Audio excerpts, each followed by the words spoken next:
नमस्कार, मैं हूं डेजी और आपका स्वागत है गपशप न्यूज में। दिल्ली एनसीआर में पिछले 1.5 महीने में कम से मध्यम तीव्रता के भूकंप महसूस किए गए हैं। जानकारों का कहना है कि आने वाले दिनों में इस इलाके में एक बड़ा भूकंप आ सकता है।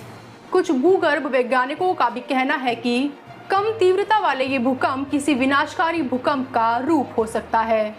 देहरादून स्थित Wadia institute of Himalayan geology के प्रमुख का कहना है कि हम भूकंप के समय, जगह और तीव्रता का अनुमान नहीं लगा सकते हैं, लेकिन इतना तय है कि एनसीआर में जमीन के नीचे लगातार भूगर्भीय हलचल हो रही है और इससे दिल्ली में बड़ा भूकंप आ सकता है।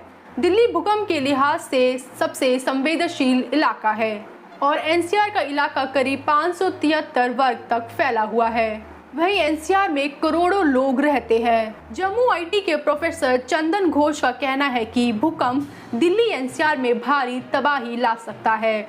उन्होंने कहा, हर कोई जानता है कि दिल्ली जोन 4 में है और यहाँ भूकंप को खतरा है।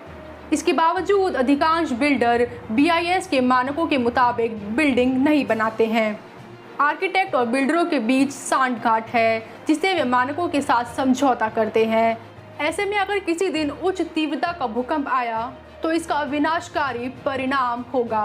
ब्यूरो ऑफ इंडियन स्टैंडर्ड्स के मुताबिक एनसीआर में कई बिल्डिंग भूकंप रोधी मानकों के अनुरूप नहीं बनी है। प्रोफेसर घोष ने कहा कि दिल्ली में 6.0 तीव्रता का भूकंप विनाशकारी हो सकता है।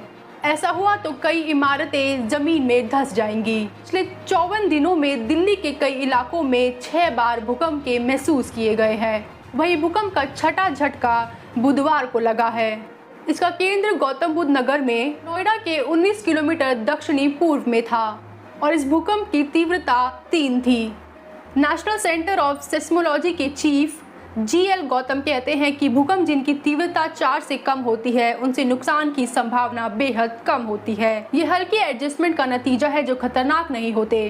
दिल्ली के आसपास ऐसे कोई फॉल्ट प्लेट नहीं है जिस पर प्रेशर इस समय काफी ज्यादा है। इसी वजह से इसे सेस्मिक जोन 4 में रखा गया है। नेपाल में आए भूकंप का उदाहरण देते हुए उन्होंने बताया कि इस तरह के भूकंप उदाहरण है कि हिमालय रीजन में प्रेशर बढ़ रहा है। भूकंप को लेकर कुछ स्टडी में ये दावा किया गया है कि इस तरह छोटे छोटे भूकंप के झटके एक बड़े भूकंप की आहट होते हैं। अमेरिका के लॉस एलामोस नेशनल लेबोरेटरी की एक रिपोर्ट के अनुसार पिछले साल कैलिफोर्निया में 4 तीव्रता के झटकों से पहले इसी तरह के कुछ हल्के झटके महसूस किए गए थे। साउथ कैलिफोर्निया में 2008 और 2017 में 4 तीव्रता से अधिक के झटके महसूस किए गए। इनमें से 72% बार इन भूकंप से पहले हल्के झटके महसूस किए गए थे। इस खबर में फिलहाल इतना ही। फिर मिलेंगे एक दूसरी खबर के साथ, तब तक के लिए नमस्कार।